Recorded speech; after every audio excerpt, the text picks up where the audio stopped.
Hello everyone. तर आज आहे 26 जानेवारी आणि सगळ्यांना प्रजासत्ताक दिनाच्या खूप खूप शुभेच्छा. आणि आता वाजलेत दुपारचे 1:30. तर आज सगळ्यांना सुट्टी आहे. तर आम्ही आज सगळी फॅमिली मिळून आम्ही भुलेश्वरला चाललो आहे. तर चला बोला. Happy public day. काय बोल? चाललो मिळून भुलेश्वरला. भुलेश्वरला. नुसतंच घराला लॉक लावलं आणि आम्ही गाडीमध्ये बसलो. आणि फक्त आमचीच फॅमिली नव्हती, तर आमच्या शेजारच्या काकू आणि त्यांची फॅमिली होती आणि ही पुढची त्यांची गाडी आहे. तर आता आम्ही पोचले नाशिक फाट्याला आणि मी राहते पिंपरी चिंचवडमधल्या संत तुकाराम नगरमध्ये.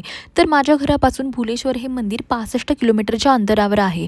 आणि आम्ही दुपारी 1:30 वाजता निघालो होतो, त्यामुळे आम्हाला इतकं ट्रॅफिक लागतं. पण तुम्ही जर सकाळी लवकर निघाला किंवा संध्याकाळी जेव्हा पण ट्रॅफिक नसेल तेव्हा जर निघाला तर तुम्हाला एवढं ट्रॅफिक लागणार नाही. आणि आम्हाला नेहमीच 2 तास लागतात, कारण की मागच्या वेळेस पण आम्ही दुपारीच निघालो. तर तुम्हाला माहितीच आहे युजुअली दुपारी खूप जास्त पीक ट्रॅफिक असतं. पण आमचा प्लॅन सडन झाला. माझा भैया नेहमी अचानकच प्लॅन करतो, त्यामुळे आम्हाला उशीर झाला. हे आर्मी स्कूल आहे आणि आज बघा आपला भारताचा तिरंगा किती मस्त हवेत डोलतोय.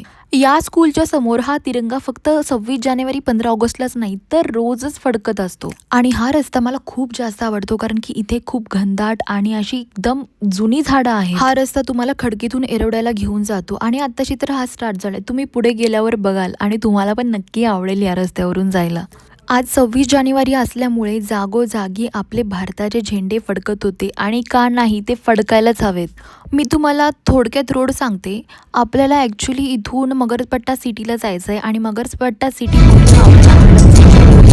जायचं आहे आणि हडपसरवरून आपल्याला सरळ सोलापूर हायवेने जायचं आहे आणि सरळ गेल्यावर सोलापूर हायवे कंटिन्यू करायचा आहे जोपर्यंत यवत गाव येत नाही तोपर्यंत. आणि यवतपासून आपल्याला राईट घ्यायला एक टर्न आहे, तिथं एक पाटी लावली भुलेश्वर म्हणून, तर तुम्ही तिथून जाऊ शकता. हडपसर आणि एरवड्यामधले ट्रॅफिक त्याच्यामुळेच आपल्याला जास्त वेळ लागतो, नाहीतर एकदा हायवेला लागलं की आपण लगेच पोचतो. तर बघा परत एकदा झेंड्याचं दर्शन झालेलं आहे.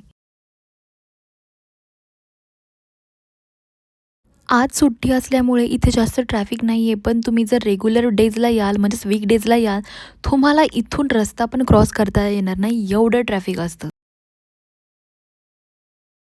आणि हा बघा आमचा चिनू कुठं जरी गेलं ना तरी ह्याला हा डबा न्यावाच लागतो. ह्याला रस्त्यातच भूक लागते. आणि आता मी तुम्हाला जे दाखवणार आहे ते आय टी पार्कमधल्या सगळ्यांचं स्वप्न आहे. गुगलबद्दल बोलते आहे मी. पण तिथं कधी जाता येत आहे काय माहिती.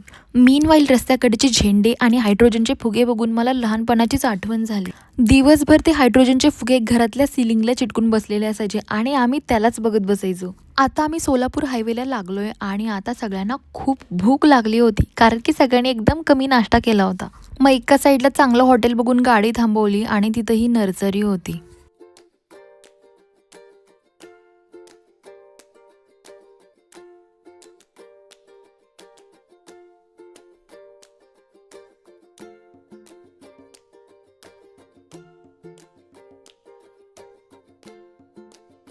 आमच्या बारक्याने रस्त्यात टिफिन खाल्लेला, तरी पण त्याला भूक लागलेली. मग काय, त्यांनी मसाला पापड खायला सुरुवात केली.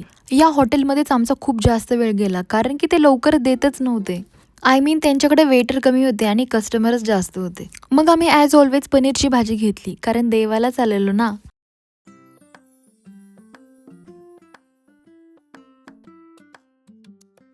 आता आम्ही आपल्या डेस्टिनेशनच्या जवळ आलेलो. जेव्हा तुम्ही यवतवरून भुलेश्वरला जायला राईट घेता, तेव्हा तुम्हाला हा घाट सेक्शन लागतो आणि हा घाट सेक्शन बराच मोठा आहे.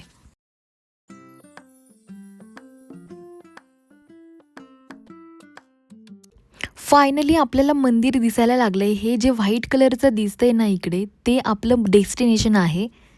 आणि या मंदिराची रचना अशी झाली आहे की आपल्याला ते लांबून एखाद्या मशिदीसारखं दिसतंय. आज सोमवार असल्यामुळे आज इकडे खूप जास्त गर्दी होती, तुम्ही बघूच शकताय. आणि चिन्या बघा पुढच्या गाडीत गेलाय आणि आम्हाला तिथून टाटा करत होता. ही बघा ओम नमः शिवाय लिहिलेली ही जी कमान आहे, तिथून आत गेल्यावर आपल्याला मेन मंदिराचा रस्ता दिसतो.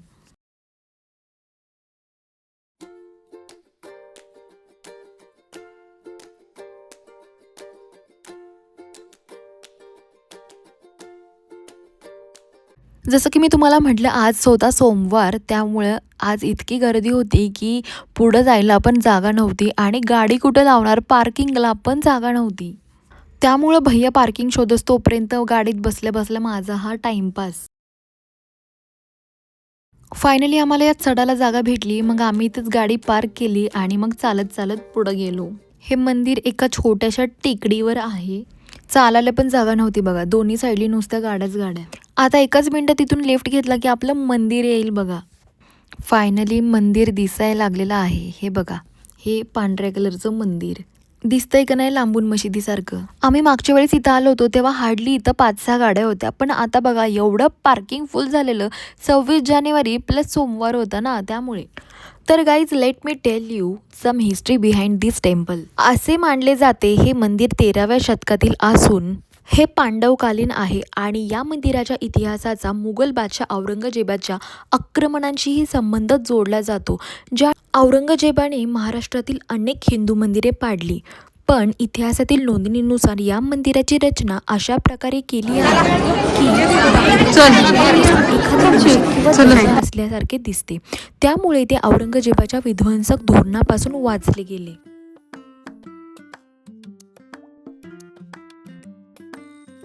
नाही एवढी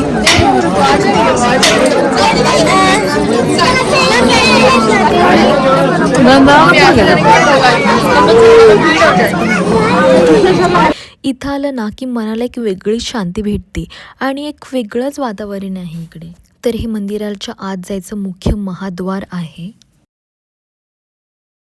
मेन मंदिराला एंट्री करण्यासाठी हा तुम्हाला उजव्या साईडला जो रस्ता दिसतोय ना तोच वापरतात युजली, पण माहीत नाही आज तो बंद केला होता, त्याला बॅरिगेट्स लावले होते, नाहीतर हाच यूज करतात. आणि याच्या बाहेर मोठी अशी घंटा आहे जी सध्या बांधून ठेवलेली आहे. मे बी गर्दीमुळे बांधून ठेवली असेल, नाहीतर ती ओपनच असते. आणि खूप मोठी घंटा आहे, ती आपल्याला 2 हातांनी वाजवायला लागते.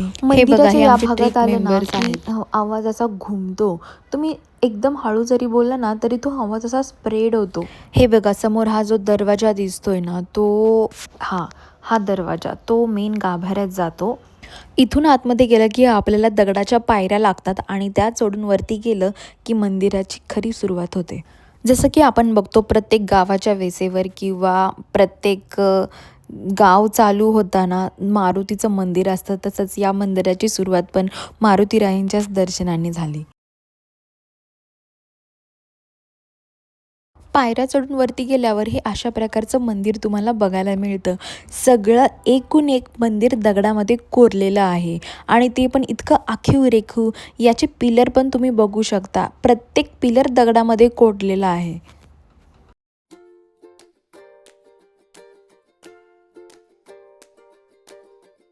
या मंदिरामध्ये तुम्हाला वेगळ्याच प्रकारचं कासव बघायला मिळतं. हे दगडी कासव आहे आणि हे चपटं आहे आणि किती लांब आहे तुम्ही बघा. कुठल्याच मंदिरात तुम्हाला एवढं मोठं कासव बघायला मिळेल नसेल आत्तापर्यंत. आणि इथून पुढे गेल्यावर तुम्हाला या मंदिरामध्ये महादेवांचं मेन वाहन म्हणजे नंदी बघायला मिळतो. नंदींना मस्त सजवलं होतं, मस्त मस्त वेगवेगळ्या रंगांचे हार घातले होते आणि त्यांच्याकडे बघून एकदम प्रसन्न वाटत होतं. आता मी तुम्हाला सांगते या मंदिराला भुलेश्वर का म्हणतात. असं मानलं जातं की शिव आणि पार्वती इथे खेळत होते आणि बोलता बोलता पार्वतीने पैज लावली की जो कोणी हरेल त्याला कैलास पर्वत सोडून जावे लागेल. शेवटी त्या खेळामध्ये शिव हरले आणि ठरल्याप्रमाणे त्यांनी कैलास पर्वत सोडून या निर्जन डोंगरावर येऊन तप करत बसले. त्यामुळे पार्वतीला काही करमेना आणि तिला आपली चुकी जाणवली आणि तिला असं वाटलं आपण विचित्रच पैज लावली. मग तिच्या मनाला रुखरुख लागली. तेव्हा तिने काय केले, भिल्लिणीचा वेश धारण करून महादेवांना शोधत शोधत या डोंगरावर आली आणि ती इकडे आल्यावर तिने आपले रूप, लावण्य, नृत्य करून महादेवांना भूल पाडली आणि म्हणूनच तिने महादेवांना भूल पाडल्यामुळे या डोंगराचं नाव, या मंदिराचं नाव भुलेश्वर म्हणून ठेवले गेले.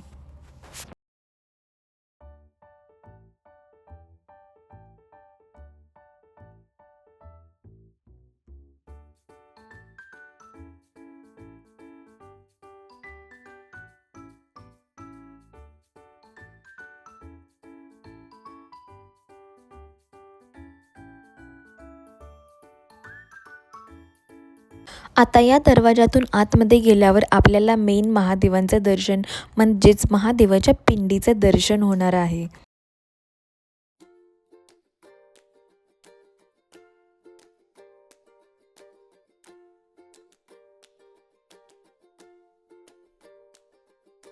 इथे बघा आपल्याला महादेवांच्या मोठ्या त्रिशूळाचं दर्शन होतं आणि त्याला डमरू देखील बांधलेला आहे. आता मी तुम्हाला दाखवणार आहे या मंदिराची मेन महादेवांची पिंड. बघा किती सुंदर प्रकारे सजवली आहे. आज 26 जानेवारी प्रजासत्ताक दिन असल्यामुळे आपल्या भारताच्या ध्वजाचं डेकोरेशन यांनी या महादेवाच्या पिंडीला केलं होतं आणि ते दिसायला पण एवढं भारी दिसत होतं. मग आम्ही सगळ्यांनी महादेवाचं दर्शन घेतलं आणि मनाला इतकं प्रसन्न वाटत होतं की तुम्हाला काय सांगू. तसं तर या मंदिरामध्ये व्हिडिओ काढायला आणि फोटो काढायला बंदी आहे आतमध्ये, पण मी तुम्हाला सगळ्यांना दाखवण्यासाठी कसं बसा हा व्हिडिओ काढलाय. येथील महादेवाच्या पिंडीवर पितळी मुखवटा आहे आणि असे मानले जाते की हा पितळी मुखवटा काढल्यावर आपल्याला ब्रह्मा, विष्णू आणि महेशचे दर्शन होते. चला आता मी तुम्हाला मंदिराच्या वेगळ्या बाजू दाखवते, म्हणजेच मंदिराच्या आतमधील वेगवेगळ्या मूर्त्या दाखवते, ज्याच्यासाठी हे मंदिर अधिक प्रसिद्ध आहे.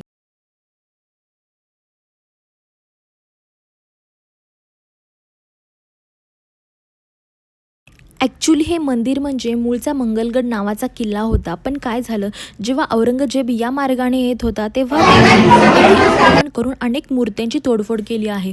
तुम्ही इथे बघू शकता या मंदिरात इतक्या सुंदर आणि अनेक वेगवेगळ्या प्रकारच्या इतक्या मस्त मूर्त्या कोरल्या आहेत दगडामध्ये, पण तुम्ही बघितलं तर एकाही मूर्तीला हात नाही आहे, पाय नाही आहे, कान नाही, डोकं नाही आहे. म्हणजे एकही मूर्ती अशी नाही आहे की ती परिपूर्ण आहे. प्रत्येक मूर्तीचा काही ना काहीतरी अवयव डॅमेज केलेला आहे म्हणजे आहे. बघा या मूर्त्यांना तर तोंडच नाही. तर अशा प्रकारे औरंगजेबाने आणि त्याच्या साथीदारांनी येथे आक्रमण करून सगळ्या मूर्त्यांची तोडफोड केली होती आणि त्यानंतर छत्रपती शिवाजी महाराजांच्या कारकिर्दीत त्यांचे जे मुस्लिम कामगार होते त्यांनी या शिल्पाची पुनर्बांधणी केली आणि असे सांगितले जाते या शिल्पांच्या तोडफोडी बरोबरच त्यांनी या मंदिराचे शिखर देखील नष्ट केले होते. त्यामुळं हे मंदिर आपल्याला मशिदीसारखे दिसते आणि तुम्ही बघू शकता या मंदिराच्या आतमध्ये देखील वेगवेगळे देव आहेत आणि त्यांचे सेपरेट मंदिरं आहेत.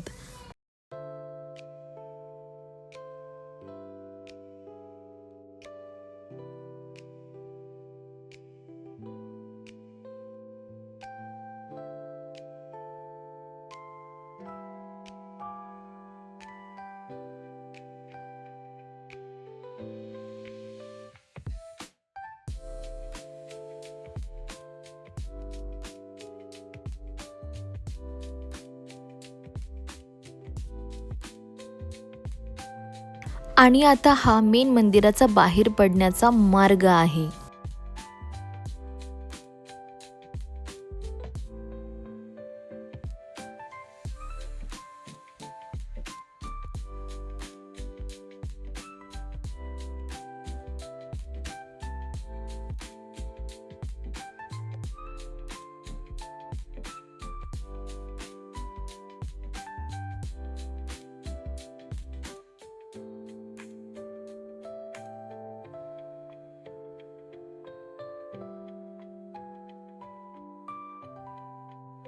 आता सनसेटचा टाईम झाला होता आणि वातावरण देखील थंड झालं होतं इथलं, त्यामुळे इथं खूप मस्त वाटत होतं. इथून पायच निघत नव्हता, असं वाटत होतं इथंच थांबावं.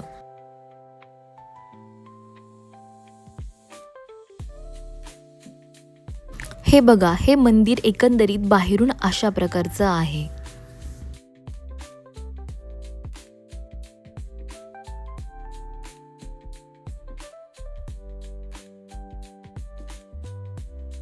हे बघा घंटेच्या शेजारी खाली उतरून जाण्यास अशा प्रकारच्या पायऱ्या आहेत आणि या पायऱ्यांनी खाली गेल्यावर बाहेर खूप मोठा स्पेस मोकळा आहे जिथे तुम्ही बसू शकता. निवांत बसायला जागा आहे आणि इथे हे खूप मोठं पिंपळाचं झाड आहे. त्याच्या भोवताली बसण्यासाठी त्यांनी इथं मोठा पार्क केलाय आणि तिथे आपण बसू शकतो. आणि हे बघा हे खाली भुयार मार्गात काहीतरी मंदिराचं काहीतरी दिसतंय आणि तिथे त्यांनी काही पाटी वगैरे लावली नव्हती, त्याच्याबद्दल माहिती दिली नव्हती, पण त्याला लॉक होतं. आणि हे बघा इथे बसल्यावर आपल्याला समोरून मंदिर दिसतं आणि या पिंपळाच्या झाडाखाली त्यांनी पार्क केलाय बसायला. तिथे बसून बरेच लोक जेवण वगैरे करत होते. आणि आम्ही इथे अंजीर घेतलेले आणि ही आमची गँग इथे बसून अंजीर खात बसलेली सगळी.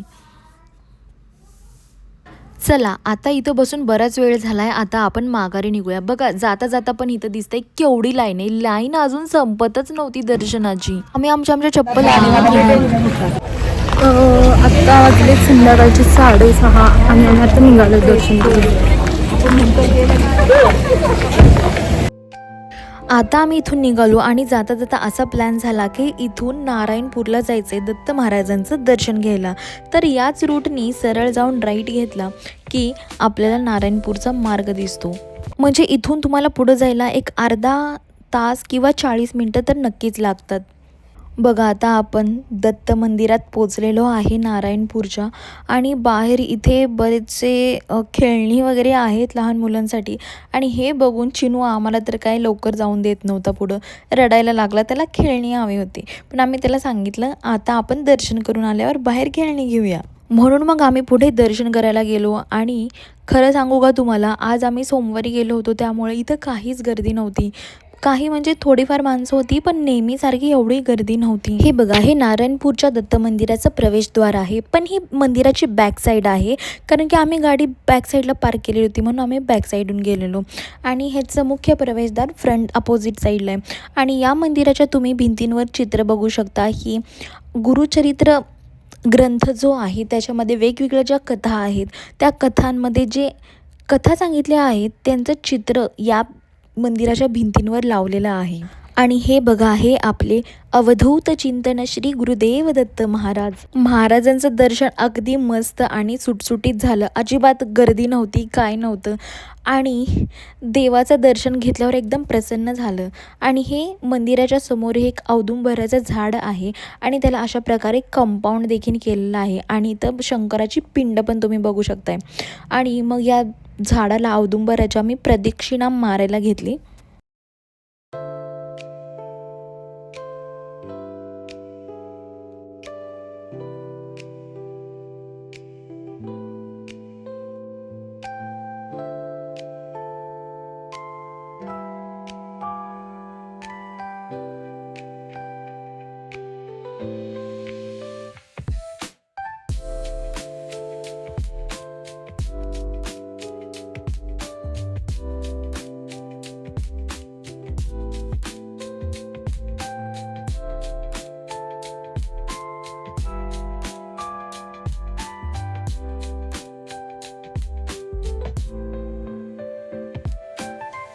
आणि जाता परत एकदा दत्त महाराजांचं दर्शन घेतलं आणि आम्ही या मंदिरातून बाहेर निघालो.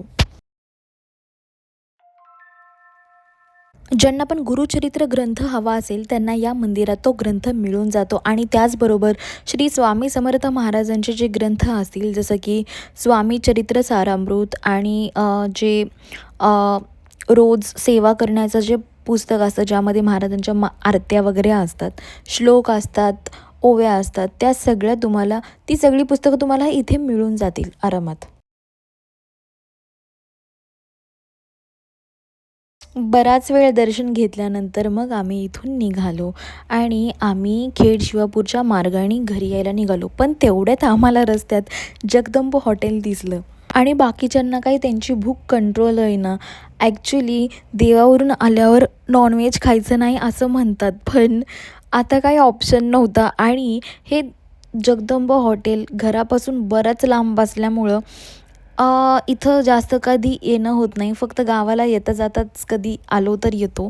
आणि आवर्जून इथे यायला बरंच लांब असल्यामुळे जमत नाही. त्यामुळे बाकीच्यांचं असं म्हणणं झालं की नाही आज आपण इथेच जेवायचं. आणि आम्ही आज इथे जेवायला आलो. आणि इथं यांनी बघा किती मस्त 26 जानेवारीचं डेकोरेशन केलं होतं पूर्ण हॉटेलला. इथं आलो आणि एवढी गर्दी होती की त्यांनी आम्हाला सांगितलं 45 मिनटं वेट करायला लागेल, पण त्यांनी आम्हाला 10च मिनटात जेवण दिलं. आणि जागा पण एवढी भारी भेटली ना की तिथून सगळा रस्ता दिसत होता. आम्ही बाल्कनीमध्ये बसलो होतो मस्त हवेशीर ठिकाणी.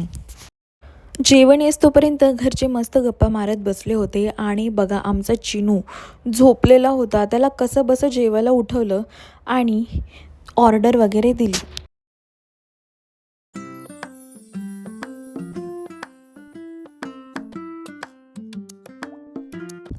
मग 5-10 मिनटं वेट केल्यावर आम्हाला आमचं जेवण आलं आणि सगळे एवढे बिझी होते जेवण करण्यात की काय सांगू तुम्हाला. खूप दिवसावरून आम्ही इकडं आलो होतो आणि सगळ्यांनी कुस्करून खायलाच सुरुवात केली. आणि ॲज यू ऑल नो इथलं जेवण किती टेस्टी असतं. जगदंब नाव घेतल्यावरच माणसाच्या तोंडाला पाणी सुटतं आणि अशा प्रकारे आमचं जेवण झालं आणि त्यानंतर आम्ही पानं घेतले. जसं की तुम्ही इथं बघू शकता, इथं खूपच व्हरायटी होती पानांमध्ये. चॉकलेट पान, त्याच्यानंतर कोकोनट डिप पान, त्याच्यानंतर ब्लूबेरी पण पान होतं. इथं बघा तुम्ही वाचा, वेगवेगळ्या प्रकारचे मँगो पान होतं, वेगवेगळ्या प्रकारची पानं होती आणि आम्ही सगळ्यांनी वेगवेगळी प्रत्येकाने त्याच्या आवडीनुसार वेगवेगळे पानं घेतले आणि टेस्ट केले. सो गाईज, अशा प्रकारे आमचा आजचा दिवस होता. दिवस चालू झाला मस्त देवदर्शनाने आणि एंड झाला तर नॉनव्हेजनी. ठीक आहे, कधी कधी चालायचंच. सो गाईज, अशा प्रकारे आमचा दिवस होता आणि तुम्ही मला कमेंट करून नक्की सांगा आजचा व्लॉग कसा होता.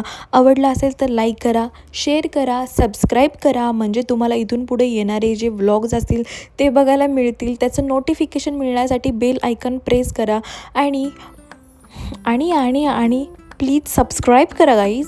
सो फायनली गाईज, आता आम्ही घरी जायला निघालो आहे आणि आजचा व्लॉग आपण इथेच एंड करूया. परत भेटूया पुढच्या नवीन फ्रेश व्लॉगमध्ये. तोपर्यंत तुम्ही तुमची काळजी घ्या. Bye bye, take care, have a nice day.